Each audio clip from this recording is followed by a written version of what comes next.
Brev, I know you see the title of this video. It's lit. I cannot convey how hype I was watching this fight. I cannot convey how amazingly choreographed this fight was.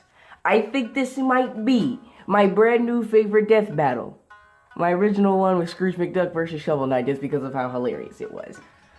Alright guys, so today's video was originally supposed to be that One Piece skit I planned in my last video, but then this happened, the death battle came out, which I sort of forgot about for a little bit. Yikes. So we're going to be doing this today. Tomorrow, hopefully I can get the skit out, because that's going to take a lot of work, and then the day after that, I can get the other skit out. Alright, so yeah, I'm here to review Death Battle's brand new, Screwattack's brand new death battle, Afro Samurai versus Samurai Jack. And I say this in all my death battle reviews. Spoiler alert, spoiler alert, spoiler alert, spoiler alert, spoiler alert. That's 5 times. I'm gonna be spoiling who won the fight here. So if you don't want to know who won, get lost. Are you ready? Let's give you 5 seconds.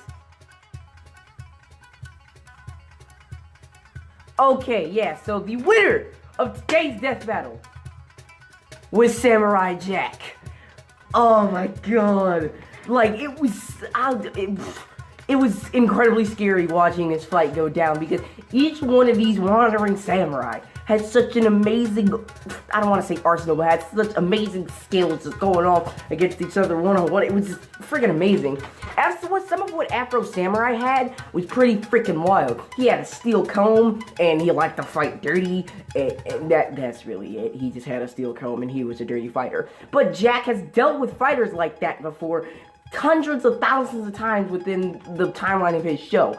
I mean, that's kind of the whole point of the show. Not only is it the fact that it's kind of funny, it's somebody from the past going to the future, it's also the fact that he keeps his code of honor while fighting against these dastardly and dirty villains, and that's freaking amazing for Samurai Jack. Now, what pulled Jack ahead was just everything. He was faster, he was able to, I think it was, kill 3 assassins within the time span of a water drop hitting the ground, which was 1/3 of a second. That speed is amazing. Also, he did dodge a beam of sunlight, but, you know, he already saw that coming. And also, he survived atmospheric re-entry. Just straight up atmospheric re-entry. Like, do I need to say anymore? Like, he fell from space, dude. Oh, alright. And then, I feel like Afro actually had the physical advantage here, because he... No, he didn't. Samurai Jack can cut through adamantium, and I'm not talking about Wolverine. There was another substance called adamantium in his universe that was harder than steel, and he was able to cut through that. Most likely because his sword was blessed by Odin, Ra, and Vishnu. God power sword. Jack is amazing. I love that. And Afro, though, the only edge he really had was fighting dirty, but heck, he didn't even really have that, like I just explained earlier. His arsenal was kind of wacky, though, like a steel comb. He didn't use it in the fight, but really, a steel comb? I wouldn't expect anybody to go stabbing me with that. Well, you know, he's got poofy hair, though, so he's got to be hiding something in that, majestic Afro. Afro, he had more of an aggressive fighting style, but that was nothing compared to everything Jack had accumulated over his 75 years of experience. He looks 25, but he's actually 75 years old, because it took him 50 years to defeat Aku. Not to mention, he's fought so many different types of opponents, where most of the time Afro's just going up against some loony nut with some sort of technology or whatever. Don't think I'm taking a crap on Afro Samurai. Afro Samurai is freaking cool. I watched the movie before the death battle came out. It's a really good movie. I love it. Samuel L. Jackson did an amazing job. So did the voice actors in this episode. But speaking of, like, the behind-the-scene kind of stuff, this freaking animation, like, y'all need a death battle. You need to go to jail. Go to jail. Go to jail, please. You're under arrest for good content. That joke was freaking amazing. Just I'll show you a couple random screenshots on the screen as I'm blabbing on right here to show you just how well made and well crafted this animation was. I think it was Luis on their team that helped animate that, or did animate it, I don't know, but it's hand drawn and amazing. Especially this shot where Jack cuts off Afro Samurai's arms, which was just like, yeah, that's the classic samurai kill right there. Oh, either you cut the head off, you cut the arms off, or you cut the leg. You're gonna lose a limb. speaking with Jack lost a limb too, I like how they also credited Afro with the fact that he's a good fighter, you know? They both took battle damage is what I'm trying to say. That was, just the entirety of it was amazing. Let's talk a little bit more about Afro. He put in the work, you know, his sword techniques, he focuses more on an aggressive style, which again didn't really work against Jack because he has 75 years of experience. Also, since he liked to fight dirty, what he did do during the fight, he flicked his joint. I don't want to say cigarette because we all know that has to be weed. He flicked his joint into Jack's eyes, and it blinded him for a second, which would have worked in Afro's favor if it weren't for the fact that Jack has fought opponents like that. And by fought those opponents before, I mean like he's dealt with being blinded and was still able to fight very well. And on any other opponent, this wouldn't have worked, but this is Samurai Jack we're talking about. Like, it's just all accumulated down to the fact that Jack had been alive for so long, and he's learned so much stuff, and he's fought against so many different types of opponent. It paled into comparison in what Afro could do and survive. Speaking of survive, Afro took an RPG head-on, but you cannot compare that to atmospheric re-entry. Like, come on. I'm starting to think this fight was a bad idea. Because they don't really compare to each other anymore, come to think of it. Like, I feel, that's not like everything went for Jack, just straight up. Though, yeah, even during the fight, all the damage that Jack took was just, I think it was just him being reckless or just not paying attention. I don't know. I gotta go back and look at the fight again because I did this as soon as I got done watching it. So, yeah, the Afro Samurai versus Samurai Jack is freaking amazing. Oh, there was a little joke in the middle of the fight between Afro and Jack.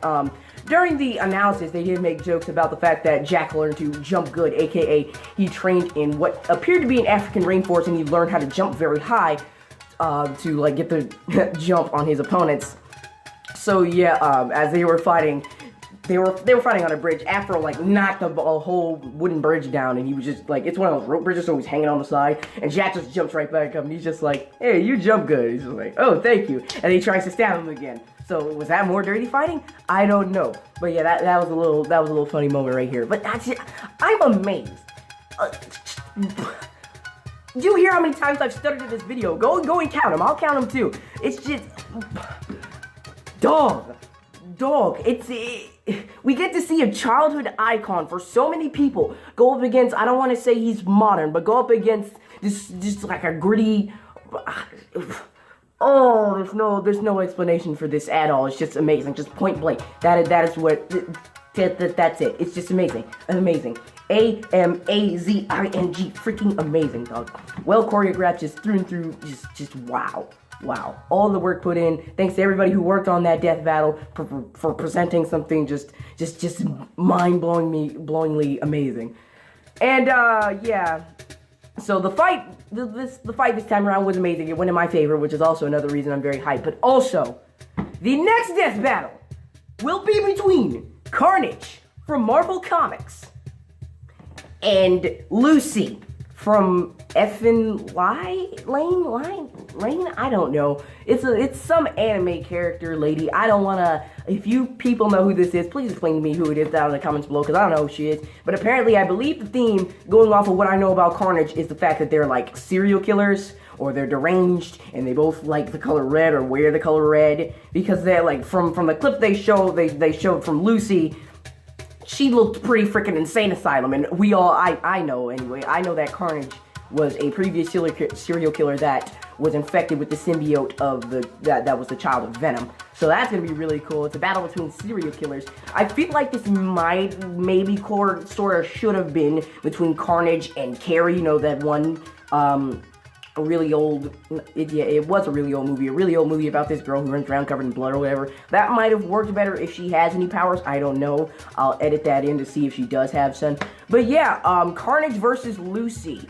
I'll have to check out what anime she's from, because she looks to like have some sort of like, I think I might have seen a clip of her having like invisible arms, or like, I don't know who she is. I'll have to do some research. But yeah, guys, next death battle, well, this death battle, Afro Samurai versus Samurai Jack. Jack won. It was freaking amazing. That's all I can say about that. I'm just starstruck. And then the next death battle will be between Whoa, stop, calm down. See, look, I'm too hyped. Will be between Carnage from Marvel Comics and Lucy from some anime I don't know. Again, I'll have that up on the screen. So yeah, that's all I wanted to talk about. I'll have those 2 skits coming through. But again, if you haven't seen the Death Battle, I'll leave a link in the description like I always do, so you can go check it out.